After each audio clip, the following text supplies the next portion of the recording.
Hey, what's going on, everybody? My name is Mundane Matt. And as much as I am a fan of social media and I use it way more than I ever should, I can be one of the few people out there to fully admit that social media probably was a mistake.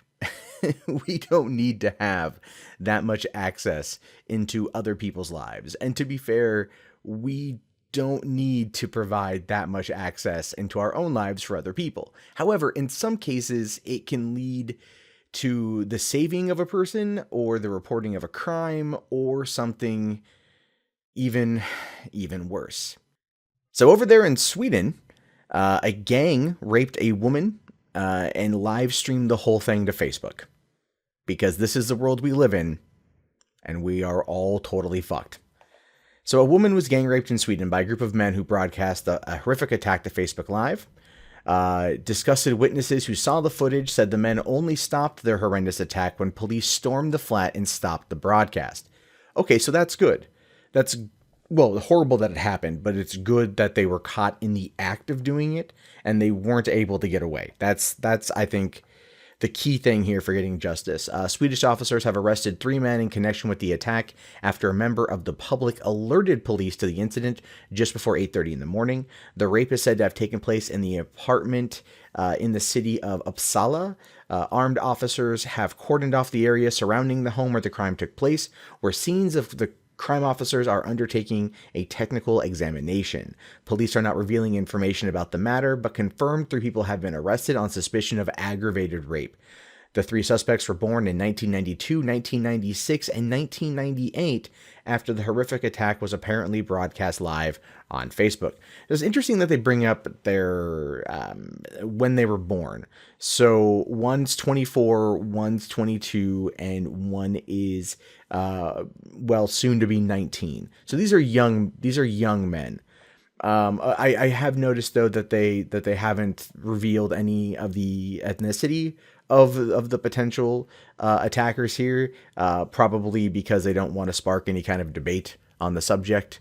And rape is not limited to one ethnic group or another. Anyone, man, woman, Christian, Muslim, Jewish, Hindu, they can rape, and it happens, and it's horrible. So it's not relegated to one. But in that part of the world, there have been numerous counts of one group being involved in many instances, and you can almost see that this particular article is not wanting to draw any conclusions, which is good because that is journalism. But at the same time, that's crazy that they fucking live streamed it. Let's see, the officer in charge of the investigation, Ivan Aslund, said, "We cannot comment on anything at the moment. A preliminary investigation has begun, and there is full confidentiality, as there should be. We don't need, I think, to see what happened. I don't think we need to know the name of the person. I do think that the victim's identity should be protected. That is, unless the victim comes out as being a liar, and then that victim's name is no longer a victim because they are, in fact, the perpetrator of a crime. So then their name should go out there. Witnesses who claim to have seen the film say they saw a live broadcast that looked very alarming. Sure, yeah, no, totally. But it's almost like the people in Chicago that beat up that white kid last just not last month, a few weeks ago. Feels like last month though. But it's like they broadcast it to Facebook, and that's been happening. There was a guy who killed his wife, broadcasted to Facebook. There was a guy who got into a shootout with cops, broadcasted to Facebook. Like, people, I don't know if it's because they want celebritism. I don't know if it's because they want people to see their crime, to know what kind of horrible people they are, or if they feel or that it's the only way to document their side of the story. Like, that is entirely possible. So all right, so here's what happened. They described 2 men pushing down a girl on the bed and holding her against her will and subjecting her to serious sexual assault.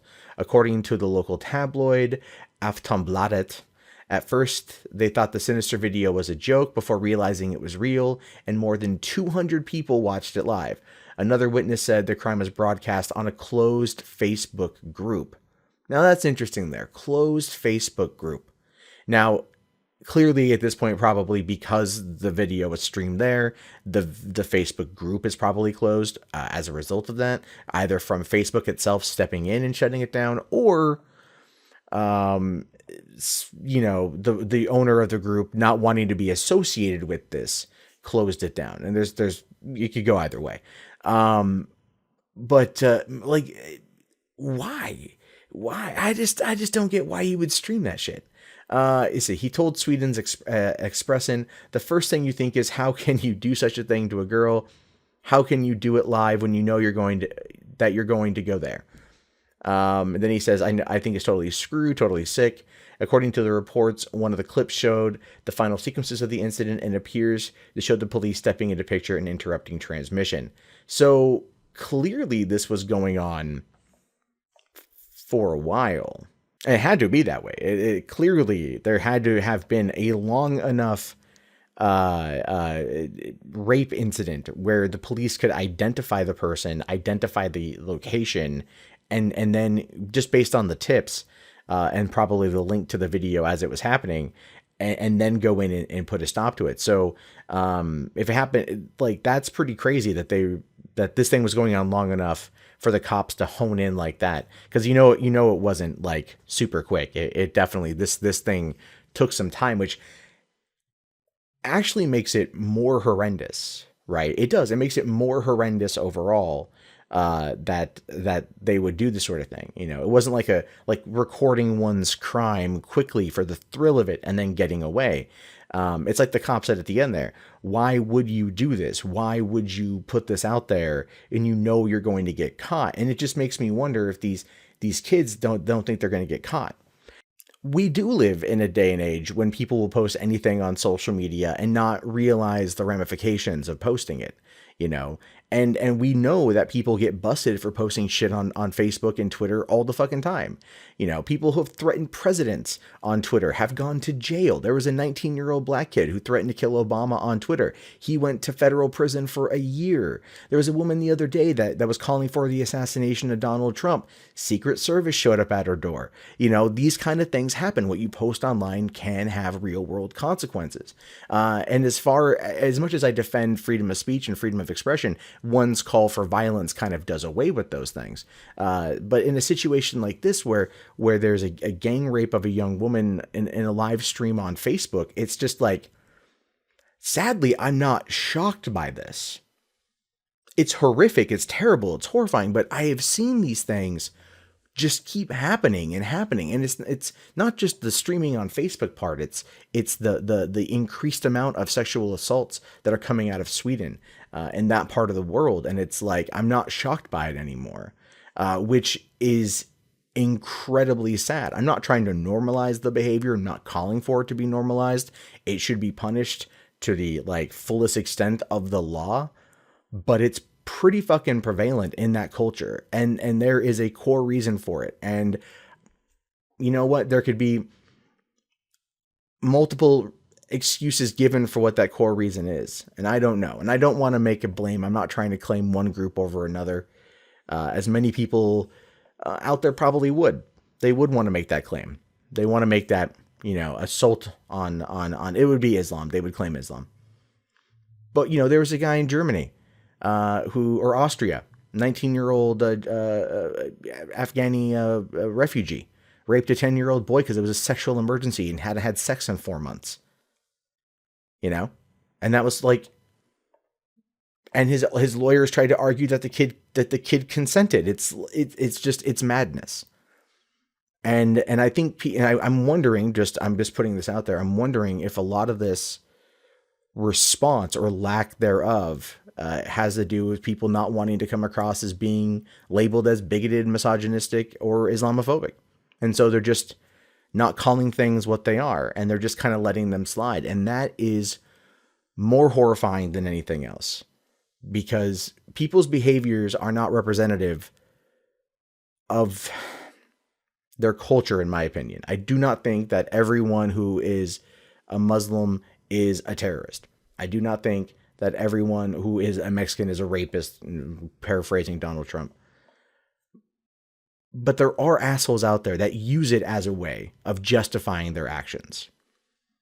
And it finding that middle ground to combat it, to stop it, to have a discussion about it that's not going to end with people on the other side trying to shut it down because maybe a word was misused, is probably one of the largest challenges facing society right now.